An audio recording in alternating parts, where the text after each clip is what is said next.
你好，我是郭文吉，欢迎收看《南方特搜报》。台南鹿耳社区举办郑成功登陆重现活动，已经迈入第12年。今年虽然受疫情影响缩小规模，不过还是有南台、昆山等学生组队来参加，分别扮演将军和士兵，感觉相当有趣。跟着镜头来到鹿耳社区参加重现361年前郑成功登陆的活动。今年是第12年举办，虽然今年受到疫情的影响缩小规模，但还是有南台、昆山的学生组队来参加，并由他们分别扮演着郑成功将军以及随队的士兵，实在非常有趣。今日农历社区办理郑成功登陆这个活动是第12档，因为今年受到疫情的影响，所以呢，咱的规模虽然有较小，但是呢，咱的仪典礼节拢总照鼓励来咧办理。今仔日来参与这活动，有咱昆山科技大学的外籍生有40个人来参与，另外有咱南台科技大学，还有远东科技大学，还有这个一寡民众报名参与。介重这届活动受到咱海军陆战队分家人联盟在兄弟来斗相共来维持交通救生等等的活动，咱使得这届活动会当安充满信心来完成。活动现场可以看到民意代表以及黑水沟传奇的制作人刘佩玲也到现场一起实际感受由学生们带来的精彩演出。是我当初要拍《黑水沟传奇之阵亡赴台》的时候，特别来跟我们蔡登进理事长鹿耳社区发展协会谈合作。那很感谢蔡理事长呢，动员了海军陆战队的弟兄呢，来情义相挺呢，客串我们的郑成功登陆抢滩的一些画面。那非常的感谢他，所以我们今天呢，《黑水沟传奇》的剧组呢，也特别呢到现场呢，等于说帮我们理事长跟我们这些客串演出的学生们师长们做一个加油打气。那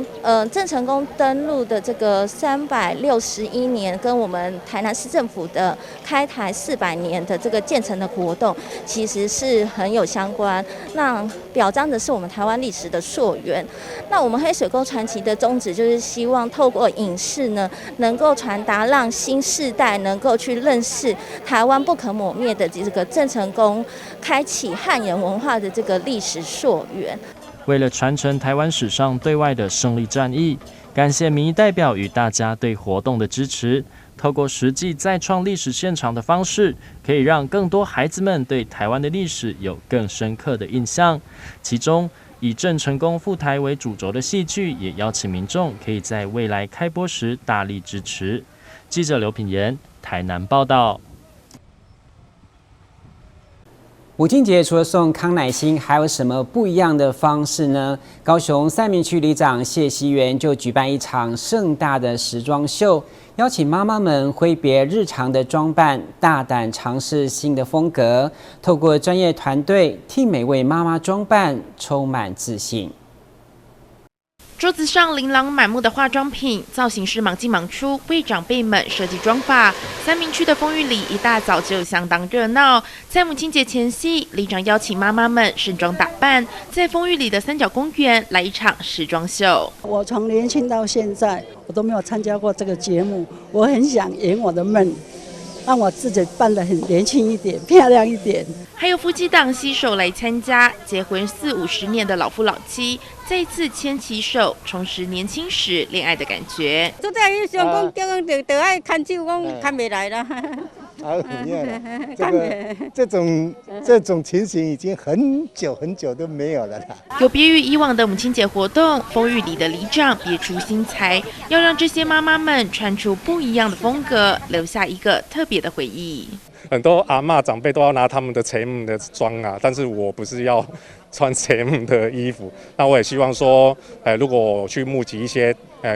有人不穿的衣服啊，我们就还有一些饰品，然后来做经过设计师的搭配，做一个不一样的转变，也是一种二手的再利用。专业的彩妆以及摄影团队将每位妈妈打扮得鲜艳夺目。到场的民意代表不仅参与走秀，也大赞里长真的很用心。谢谢我们丰裕里的谢习元里长，他总是在我们的里内办各种各样的不同的活动，而且都非常的活泼生动，而且都非常的有趣，我很喜欢来看这些妈妈们，其实也都是非常的开心哈。那今天也特别就是里长借我几个小道具哈，跟大家一起走秀。那最重要的是就是要祝福大家母亲节快乐。里内的妈妈们打扮完之后，走起秀来婀娜多姿，相信这将会是他们最难忘的母亲节。记者林嘉义高雄报道。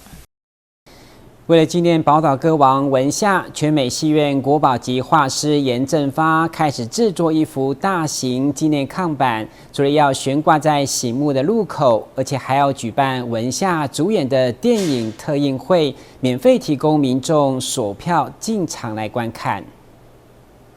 全美戏院国宝画师严正发一笔一画慢慢画出宝岛歌王文夏的模样，加紧赶工就是要赶在8日之前完成这幅电影看板。金甘蔗影展这次与全美戏院合作推广，规划将大型文夏纪念看板挂在民权路与永福路口，并模仿好莱坞星光大道的概念，设立了一块星光牌，借此纪念文夏，也推广金甘蔗影展。高笑看，差不多是2层楼的悬路，会挂伫对面吼，迄个所在，迄个挖角的所在。咱伫个街角的乡对面吼，涂骹有一个是咱文化的一个纪念的迄个标志吼，就是表示这是咱台湾歌神的星光大道吼，所以希望伊未来是讲，希望讲，咱少年人吼，若是拍一个吉他吼，咱台湾咧做音乐的人足侪，咱台湾独立音乐制作者足侪，大家拍一个吉他吼来伫遮吼，向咱文化、咱台湾歌神来致敬吼，嘛感谢伊对台湾做遮侪，咱拄才讲1200首的台湾歌。文夏的老家就在民权路上，吴俊成回忆当年台语片的时代，文夏就曾经在戏院随片登台，当时可以说是轰动全台南。文夏是阮民权路的老厝边啦吼，伊过去吼，拢定定来全美影看电影。伊慢慢来阮这个舞台做随便登台，伊文夏那个老师吼，阮足怀念伊的啦吼，即个办这个活动吼，咱是拢真自发心的，家己出钱出力，因为伊也就叫妈妈请你也保重，我想来保亲节做上好啊，而且伊文夏吼，阮遮的厝边我大概拢有问过，讲文夏爱食啥物沙哥鸭啦，爱食大面啦。拢爱来阮全美看电影，所以拢常常伫遮出入真侪故事啦。想老师打造吼，无纪念吼，真无彩。所以即个真感谢即个单位也和阮配合，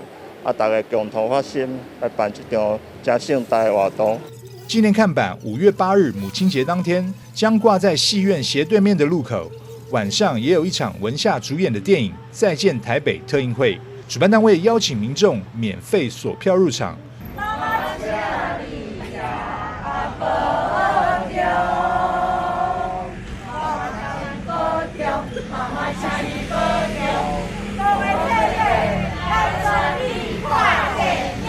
记者张秀维，台南报道。有一位年轻老板，因为向往自由的摊车人生，所以毅然从美发业转战，并且穿梭在大街小巷，变成汉堡餐车主人，一步一步开始他的创业人生。他所强调毫不低调的浮夸美食，到底是什么样的汉堡？透过镜头一起来看看。在泰国嘟嘟车改装的摊车煎台上，厚实的手打牛肉排正在散发诱人的滋滋声与煎烤的香气，而在旁边还有一块不输给肉排的超厚起司块，正在缓缓融化，金黄诱人。加上生菜一层一层的组合好后，盖上金黄的汉堡面包，就能端上桌了。这是这间小摊车最热卖的招牌牛肉 cheese 堡，最大的卖点就是那块超夸张的 cheese。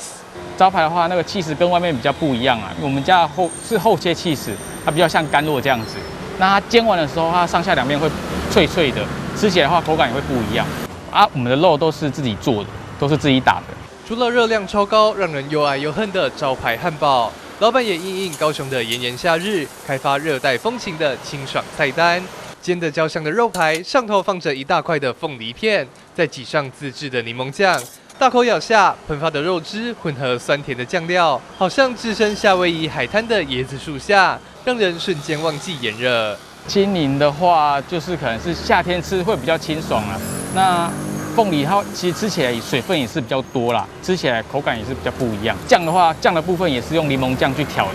对，吃起来也是会比较清爽。年轻的老板开着小小的嘟嘟车，穿梭高雄的街巷。除了平日固定在国小前摆摊，假日也会出现在市集或是音乐季，好像有用不完的能量。但老板也表示，生意差的时候当然也会失落，但是因为有个渴望的目标，让他有动力继续打拼。我是转行的，所以一开始会想要先选比较便宜的嘟嘟车先起步。对，那之后我比较想要的目标是想要环岛，对，就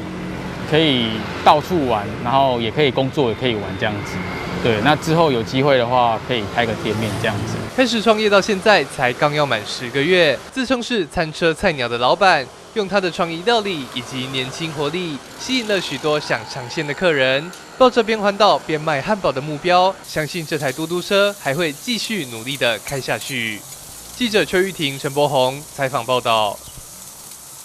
电子3C 产品的盛行，让小学生提早接触，增加用眼的负担。为了提醒学生一定要重视眼睛的保健，台南市教育局结合木偶戏团巡回校园来宣导，为大家的视力健康来把关。这次府城木偶剧团特别打造大型的布袋戏偶，用可爱生动的造型和丰富的声音表情来吸引学生眼光。就因为现在学生提早使用手机、电脑，有近距离接触，容易伤害眼睛，所以台南市教育局和剧团合作，巡回国小15场次。日前来到义载国小，用千里眼、妈祖等众神的角色来宣导眼睛保健的重要性。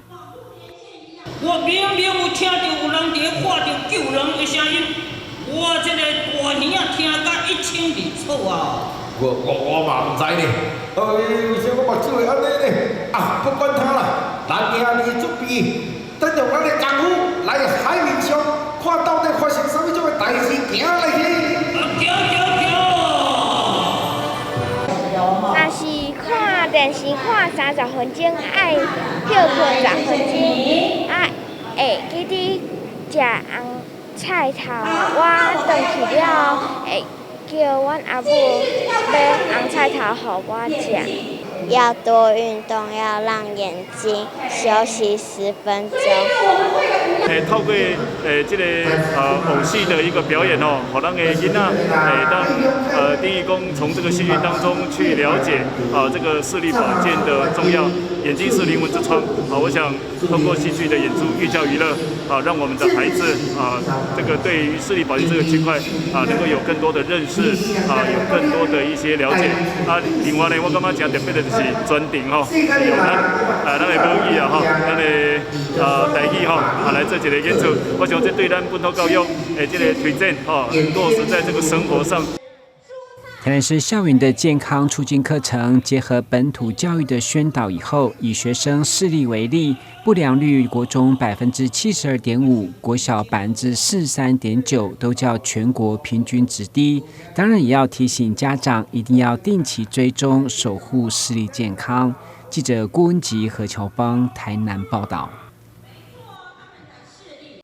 长辈们平常在家里都喜欢缝缝补补，所以高雄左营社区的长照站就有一堂缝纫课，教长辈如何缝制布娃娃吊饰。有些比较困难的部分，长辈都会主动请教，大家都非常的有兴致，活到老学到老。3只小公鸡串成的吊饰非常可爱，长辈正准备用手缝的方式完成，大家都围在老师旁边，看老师怎么把嘴、鸡冠和尾巴固定在花布上。它这个小脚这边要用剪刀把它挖出来，要不然它这个小角度挖不出来。在嘴巴跟鸡冠这个部分呢、是比较精致一点，比较细微，比较功法会比较不是那么好做啊。但是我们希望说，长辈他们也可以试着用看。一只鸡的配件都组装好之后，长辈就开始一针一线的把2片花布缝合起来，就成了鸡的身体。再把棉花塞进身体里，一只小公鸡就大致完成了。小棒子把它往内这样子，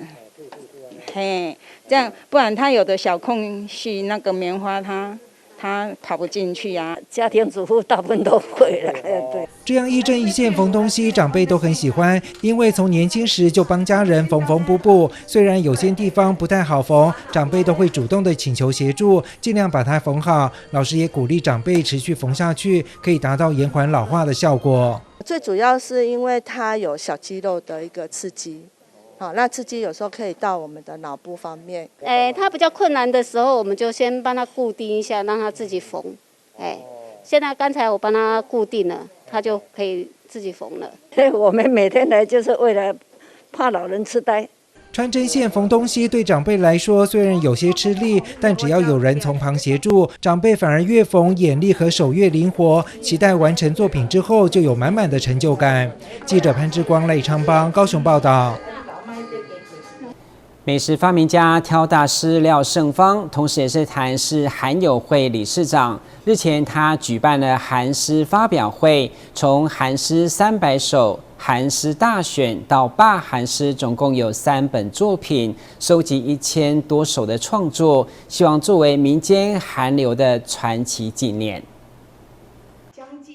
在台南市议会国民党团的邀请，美食发明家挑大师，同时也是台南市韩友会理事长廖胜芳，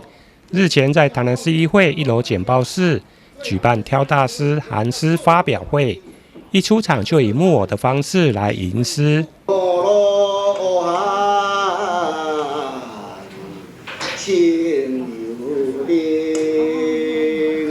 挑大师因为与韩国瑜是军中同袍，从韩国瑜竞选市长当选到总统大选、市长被罢免等阶段，挑大师都近身观察，因此将期间收集的资讯化作新诗发表，分作韩诗300首、韩诗大选与罢韩诗等。书的发表会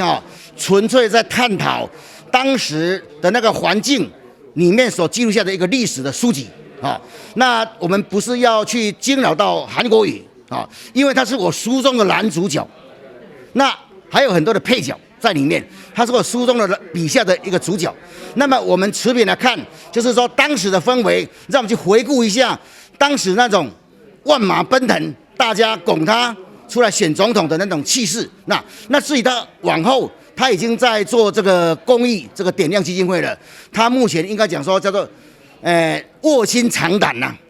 在疗伤的阶段我们不会去惊扰他，我也不会邀请他。我也不要给他帖子，我也不会透过任何的讯息去告诉他说我要出这本书，这是完全没有的。但是我可以告诉各位，韩国瑜手上有我的韩诗300首，是当时我当场送给他的，还有的韩诗大选的毛书还没有印刷的时候，我就送给他一本，还有第3本罢韩诗，当时他被罢免的那一天，在高雄的会场上，我亲自把手稿拿给他，所以他拥有我这3本的书的精华都是第一手拿到的。那我们当然希望很多的韩粉的立场也是希望他能够是不是重出江湖来为这个国家服务。那目前看起来他是没有这个迹象还是以做公益为主。那么我们就是默默的支持他，他只要信号一响，穿林箭一发，所有的韩粉他就会归队了。挑大师强调，3本诗作的发表完全是自身观察，而且是个人出资陈出，希望韩诗发表能够成为民间韩流的一股记忆，等待这股韩流有机会能够东山再起。记者林根台南报道。薄薄的一张纸也可以当成乐器吗？高雄楠梓区的长照站就一堂音乐律动课，老师教长辈拿着一张广告纸，用拍打的方式让纸发出各种的声响，再跟着世界名曲一起伴奏，让长辈们都陶醉当中，希望达到延缓老化的效果。长辈们人手拿一张广告纸，不是要买东西，而是要把纸当成乐器。老师先教长辈用拍的、用弹的，甚至用搓的，都能够让纸发出声响。做很多动作，这样子弹，这样子拍，这样子。接着，老师在播放世界名曲的交响乐，长辈跟着交响乐的节奏，用手把纸拍出响声，忽快忽慢，忽大忽小，也可以用挥的，让纸做出许多声响变化。今天教这个，我第一次听到用这个用的，每一个动作都做得到，老师教的都不是那么的困难。然后因为纸很薄，它必须握住。很轻的东西，它是必须力道去握那个手指头的小肌肉的训练。另外，在老师的指挥下，长辈也运用各种打击乐器，一起完成许多曲子的伴奏。长辈们一边听节奏，一边看老师的手势，一边打手上的乐器。借由音乐的刺激之下，长辈都要保持专注力，打在对的节拍上，真是不简单。有打到，有一点没有打到，因为在家里无聊。来这里比较有趣，看那个指挥的他的手势啊，我们也都没有练习过啊。可是就跟着音乐很自然。对，跟着音乐啊，还有指挥。在家里就太无聊，